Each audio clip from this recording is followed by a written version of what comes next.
Salut à tous, c'est Axel de testmobile.fr, je suis au MWC 2015 sur le stand de Gionee, qui est un constructeur chinois si je ne me trompe pas, qui n'est pas très connu, qu'on voit de plus en plus parce qu'ils font des produits qui ne sont pas inintéressants.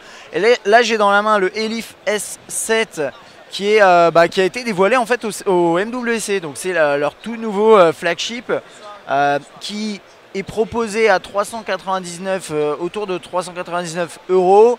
Mais dans un premier temps qui ne sera pas proposé en France, du moins sous cette marque-là. Voilà, a priori, je crois que Gionee il propose aussi en France leurs produits via la marque Kazam notamment. Donc en tout cas celui-là, je ne sais pas si ce form factor on le trouvera chez quelqu'un d'autre. Je ne suis pas encore passé chez Kazam, mais ça on verra plus tard. Alors, au programme, qu'est-ce qu'on a sur ce petit, il a une bonne taille. Une bonne taille, Elif S7. Alors le Elif S7 il a un écran de 5.2 pouces.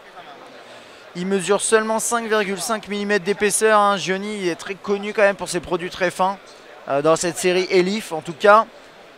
Là on a la caméra principale avec le flash, 8 mégapixels à l'avant et 13 mégapixels à l'arrière. L'écran c'est donc 5.2 pouces, c'est du Full HD, super AMOLED. On a un processeur octa-core 64 bits, 1,7 GHz, une batterie de 2750 mAh et il tourne sur Android 5.0. On va en faire le tour du design, donc de face, voilà, avec la caméra frontale qui doit être là, quelques capteurs, la LED, une animation qui se lance, c'est bien ça. Voilà, sur la droite, on a, bon c'est pas facile avec ces appareils très fins, mais bon c'est le bouton on-off là ici, et la gestion du volume ici. Rien sur le dessus, c'est en aluminium semble-t-il. Et vous voyez, vous avez une sorte de relief. Alors en fait, ça fait deux éléments avec un trou, avec une fente au milieu finalement. C'est assez intéressant. Sur ce côté-là, on a la possibilité de mettre une SIM. Je ne sais pas si on peut mettre une micro SD. J'ai pas la mémoire là devant moi. Là sur le bas, donc jack 3.5. Le haut-parleur et le micro USB, et puis à l'arrière une coque une surface plate complètement lisse en verre semble-t-il. Je sais pas, ouais, on dirait du verre ou peut-être du plastique brillant, je suis pas sûr là. Et l'appareil photo bien entendu. Alors j'accède à plein de trucs. On va regarder rapidement dans l'interface. J'ai l'impression qu'on a quelque chose de plutôt sympathique. Là on peut régler les notifications directement comme ça, donc les notifications qui s'affichent là. Il n'y a pas de raccourci en accès rapide, j'ai l'impression. Ah bah si, ça se passe par en bas. Je sais pas, j'ai eu le réflexe de faire ça, je me suis posé la question et effectivement c'est là que ça se passe. Donc quelques raccourcis en accès rapide ici.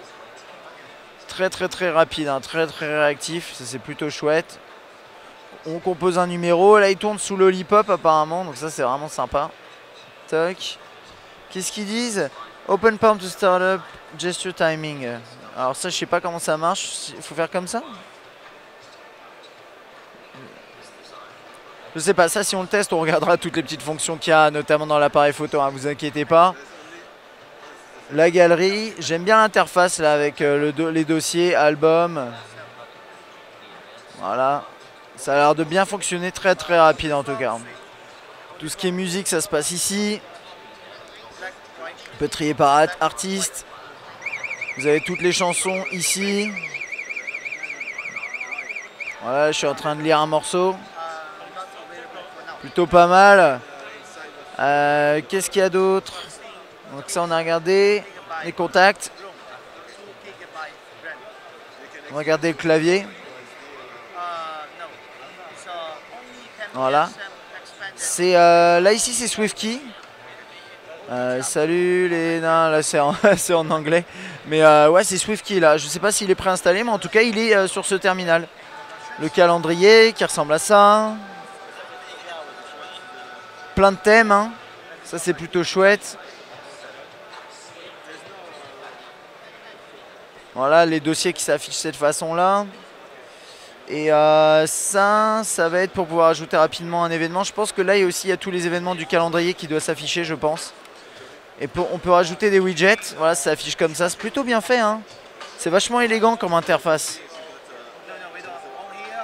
Je sais pas, la météo par exemple, voilà. Ce genre de choses. Donc en tout cas un très bel appareil de chez Gionee, le Elif S7.